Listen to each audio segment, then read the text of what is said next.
All right, guys, so we got to talk about a story that is going to be swept under the rug by the mainstream liberal media. You will never, ever, ever, ever, ever hear about it because the narrative isn't right, okay? The skin colors aren't right to push a story that is deemed to be worthy of pushing in the mainstream liberal media, okay? Because you can't play up the race card, at least not the race card that is most commonly played in our society. As a NYC victim of an anti-white crime says suspects accuse her of being a Trump fan. Now, this story right here involves three black women who allegedly, and I'm using allegedly very strongly here, okay?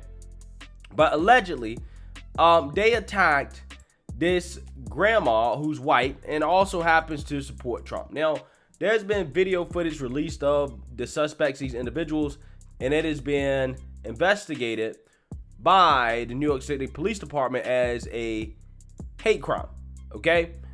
And apparently during this attack, they were levying racial slurs at this woman, okay? And asked her if she's a Trump supporter and all this other stuff, and then proceeded to beat her in the head, right? So bad that she had to go to the hospital and get like stitches or something, okay? So this is who these individuals are, okay? Again, another story about how, we have a culture of violence that we don't want to address because, if you address that, then, you're racist, okay? While at the same time, you have innocent people that are getting harmed because of that, okay? So let's read about this. The Queens bus rider assaulted in an alleged anti-white crime told the Post on Sunday that one of her attackers accused her of being a fan of former President Donald Trump before the assailants bashed her on the head. Jill LaCrux, a 57-year-old grandma of 5, was left bleeding after she was blitzed by 3 black women July 9th while riding the city bus, an attack being investigated by the NYPD's hate crime task force. Quote, "Before they hit me, the girl with the green hair said, quote, 'You probably like Trump, don't you?' LaCrosse recalled. 'I said, I love him. I didn't see which one hit me first.' Quote, the one with the green hair, she was saying she hates white people, the way they talk, hates white skin, the way their skin cracks, saying she was gangster," said the bartender who was headed to visit her mother at the time.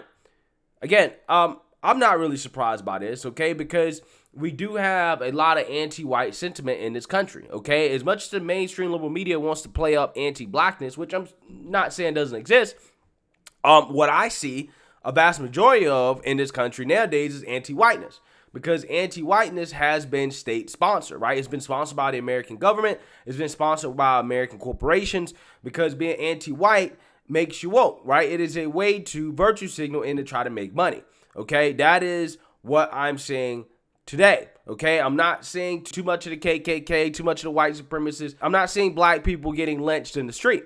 However, what I am saying is that you have people, particularly young black girls, who seem to be running around beating people up, elderly people up, right? And committing these racially motivated crimes. I did a story about how a group of women out in Boston, young black girls, were allegedly running around beating up people, and they beat up a white woman because she was wearing braids. Police are investigating a violent attack by a group of teens. This is the latest in a string of violence in that area. Caitlin Flint has the latest now on what's becoming a troubling trend.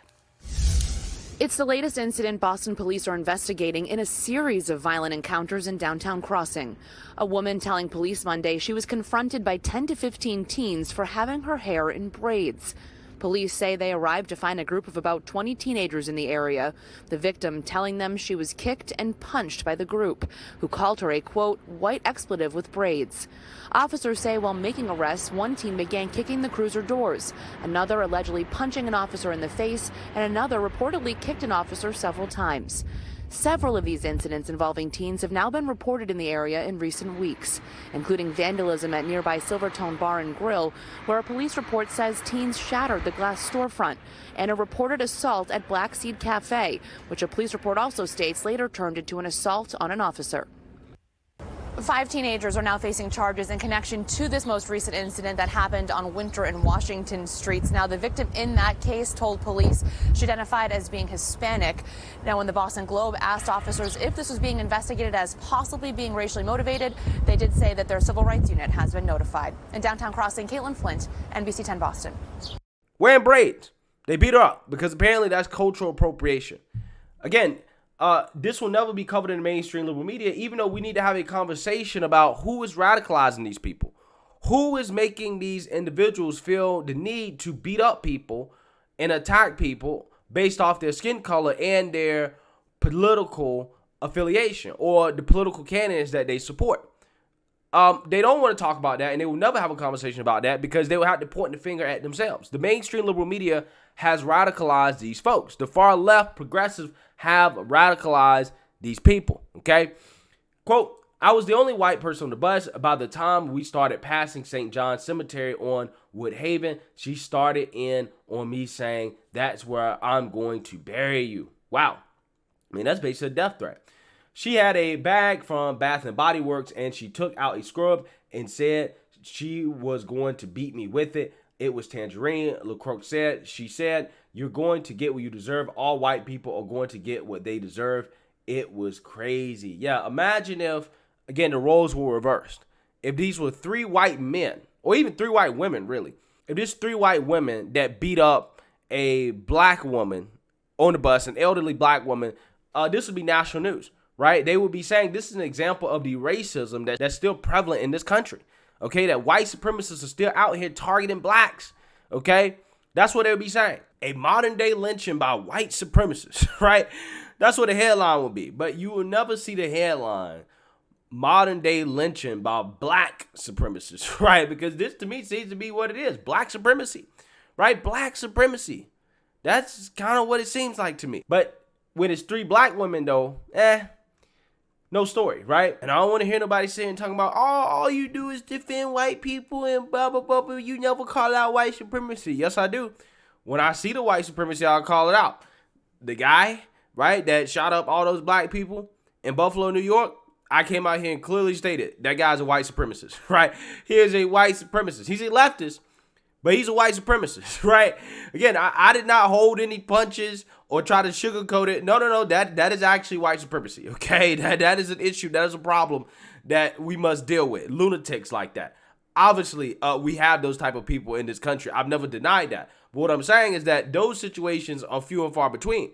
These situations right here are much more common. You remember, guys, when the Democrat Party, particularly those people in New York City as well, too, New York Democrat Party, they want to focus so much on anti-Asian hate crimes, right? And they try to play it up as if, oh, there's so many white supremacists out here committing acts of violence against Asians. And that was a big thing until all this footage came out on the internet, all these viral videos showing these Asian hate crimes were actually happening.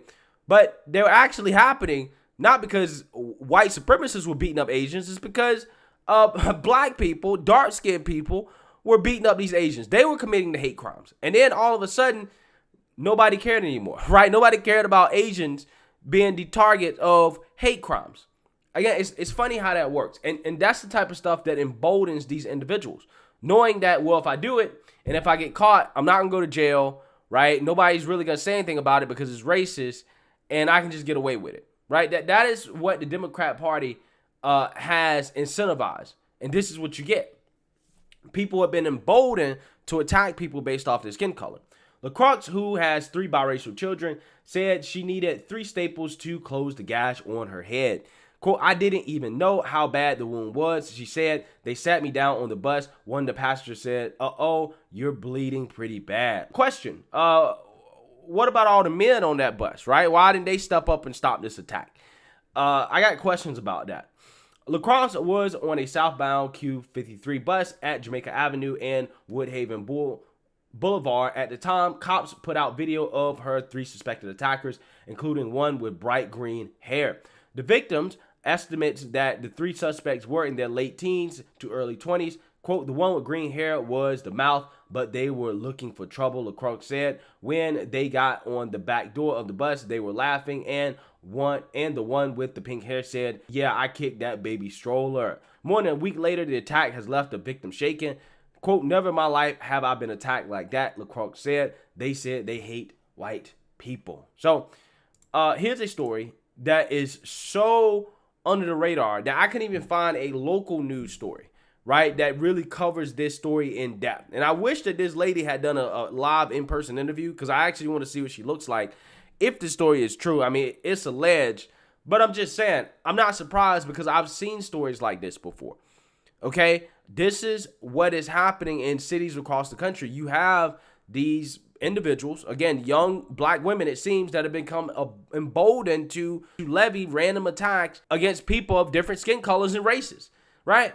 And nobody's talking about it. Nobody's saying anything about it. Nobody's doing anything about it, which, again, is crazy because this also is affecting black people as well. I just did a story about how a bunch of young black kids have beat a 73-year-old man to death.